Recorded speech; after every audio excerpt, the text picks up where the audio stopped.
जनता किस पर भरोसा करती है, कौन क्लीन बोल्ड होता है और कौन पॉलिटिकल सेंचुरी मार लेता है। एमआईएम और बीजेपी एक साथ लड़ रही है तो इसका मतलब है कि एमआईएम और बीजेपी में कोई फर्क नहीं है। नमस्कार दोस्तों, आप देख रहे हैं आपकी खबर और मैं हूं आपके साथ आमिना। आज महाराष्ट्र की राजनीति पूरी तरह से गर्म तवे पर आ चुकी है क्योंकि निकाय चुनाव ने पॉलिटिकल टेम्परेचर को फुल हाई कर दिया।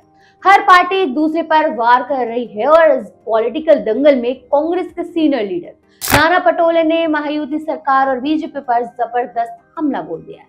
नागपुर में आईएएनएस से बात करते हुए पटोले ने ऐसा बयान दिया है जो सीधे पॉलिटिकल व्हाट्सएप ग्रुप और न्यूज डिबेट्स का मसाला बन गया। देखो, कांग्रेस की स्थानिक लीडरशिप हर जगह पे अपने अपने ढंग से काम पे लगी है और पूरी ताकत के साथ कांग्रेस ये जो महानगर पालिका के 29 महानगर पालिका के चुनाव चल रहे हैं वहां पे लड़ रही है और पूरे ताकत के साथ लड़ रही है।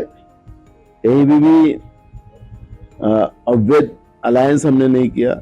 बीजेपी ने तो एमआईएम से अलायंस कर लिया, तो बीजेपी का असली चेहरा लोगों को समझ में आ रहा है कि जो हमने कल तक आरोप लगाते थे कि एमआईएम और बीजेपी दोनों एक ही दल है, बी पार्टी है, लेकिन अब एमआईएम और बीजेपी एक साथ लड़ रही है तो इसका मतलब है कि एमआईएम और बीजेपी में कोई फर्क नहीं है। नाना पटोले ने सबसे पहले बीजेपी और एआईएमआईएम के लिए साथ आने पर निशाना साधा। उन्होंने कहा कि अगर ये खबरें सच हैं तो दोनों दलों का असली चेहरा पब्लिक के सामने आ गया। पटोले ने ताना मारते हुए कहा कि पहले कांग्रेस एआईएमआईएम को बीजेपी की बी टीम कहा करती थी, लेकिन अब लगता है बी टीम का कॉन्सेप्ट ही खत्म हो गया है और दोनों डायरेक्ट ओपनिंग पार्टनरशिप करते नजर आ रहे हैं। मतलब जो पार्टीज एक दूसरे के नाम से भी पॉलिटिकल एलर्जी महसूस करती थी, आज वही एक ही पिच पर बैटिंग करती नजर आ रही है। पॉलिटिक्स में दोस्तों कुछ भी परमानेंट नहीं होता, ना दोस्ती ना दुश्मनी। इसके बाद नाना पटोले ने पूरे कॉन्फिडेंस के साथ कहा कि कांग्रेस महाराष्ट्र की 29 महानगर पालिका के चुनाव पूरी मजबूती के साथ लड़ रही है। उनका कहना है कि कांग्रेस ने कहीं भी कोई इलीगल या छुपा हुआ गठबंधन नहीं किया।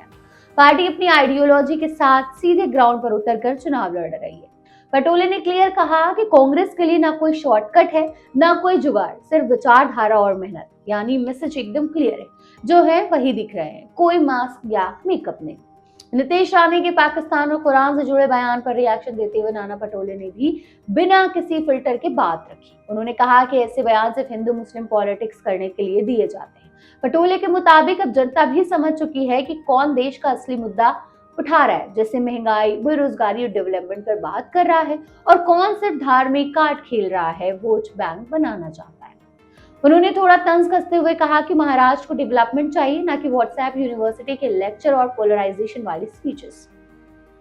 ठाकरे भाइयों के एक साथ आने की संभावना पर भी नाना पटोले ने काफी रिलैक्स्ड रिएक्शन दिया। उन्होंने कहा कि अगर दो भाई साथ आते हैं या चाचा भतीजा एक हो जाते हैं तो कांग्रेस को इससे कोई प्रॉब्लम नहीं। पटोले ने एग्जांपल देते हुए शरद पवार और अजीत पवार के नाम भी लिए और कहा कि ये उनका पर्सनल और पॉलिटिकल मामला है। कांग्रेस अपनी लाइन पर चल रही है और दूसरों की फैमिली रियूनियन या ब्रेकअप से उसे कोई फर्क नहीं पड़ता।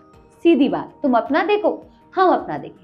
महायुति सरकार पर हमला बोलते हुए नाना पटोले ने सबसे सीरियस आरोप लगाया। उन्होंने कहा कि सरकार सत्ता के बल पर दबाव बना रही है, पैसा खुलकर यूज किया जा रहा है और एजेंसीज का मिसयूज हो रहा है। पटोले का कहना है कि इस साल सबसे लोकतांत्रिक व्यवस्था धीरे धीरे कमजोर होती जा रही है। उन्होंने चेतावनी भरे स्वर में कहा कि अगर यही सिलसिला चलता रहा तो चुनाव सिर्फ फॉर्मल प्रोसेस बनकर रह जाएंगे और डेमोक्रेसी के स्पिरिट खतरे में पड़ जाएंगे। कुल मिलाकर महाराष्ट्र की पॉलिटिक्स इस वक्त फुल एंटरटेनमेंट मोड में है। अलायंस बदल रहे हैं, बयान और तेज हो रहे हैं और चुनाव से पहले ड्रामा अपने पीक पर है। अब देखना ये होगा कि जनता किस पर भरोसा करती है, कौन क्लीन बोल्ड होता है और कौन पॉलिटिकल सेंचुरी मार लेता है। फिलहाल आप इस बारे में क्या सोचते हैं, हमें जरूर बताइएगा। मिलते हैं नेक्स्ट वीडियो में, जब तक के लिए बने रहिए और देखते रहिए आपकी खबर।